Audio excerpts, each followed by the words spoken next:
folks. I've just spoken with Prime Minister Netanyahu. Earlier today, I spoke with President al-Sisi of Egypt. Prime Minister Netanyahu informed me that Israel has agreed to a mutual unconditional ceasefire to begin in less than 2 hours. The Egyptians have now informed us that Hamas and the other groups in Gaza have also agreed. In my conversation with President Netanyahu, I commended him for the decision to bring the current hostilities to a close within less than 11 days. I also emphasized what I've said throughout this conflict. The United States fully supports Israel's right to defend itself against indiscriminate rocket attacks from Hamas and other Gaza-based terrorist groups that have taken the lives of innocent civilians in Israel. The Prime Minister also shared with me his appreciation for the Iron Dome system, which our nations developed together and which has saved lives of countless Israeli citizens, both Arab and Jew. I assured him of my full support to replenish Israel's Iron Dome system to ensure its defenses and security in the future. Over the last 11 days, I've spoken with the Prime Minister 6 times. I've also spoken with President Abbas of the Palestinian Authority more than once, and part of our intense diplomatic engagement.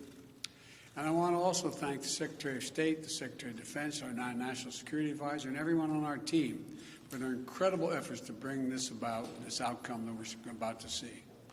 You know, we've held intensive high-level discussions, hour by hour, literally. Egypt, the Palestinian Authority, and other Middle Eastern countries, with the aim of avoiding the sort of prolonged conflict we've seen in previous years when the hostilities have broken out. I extend my sincere gratitude to President al-Sisi and the senior Egyptian officials who played such a critical role in this diplomacy. I also appreciate the contributions of other parties in the region who've been engaged in working toward the end of hostilities.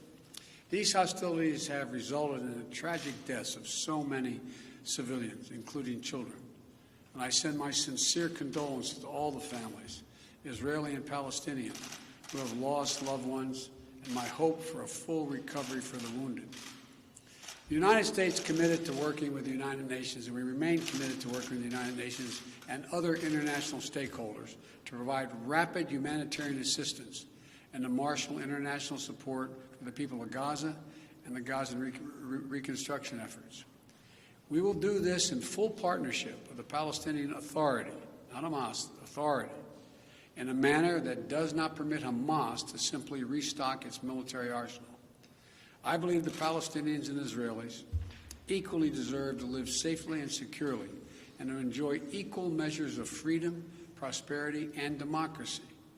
My administration will continue our quiet and relentless diplomacy toward that end. I believe we have a genuine opportunity to make progress, and I'm committed to working for it. And I want to thank you all. May God bless you all, and pray that this continues. Thank you so much.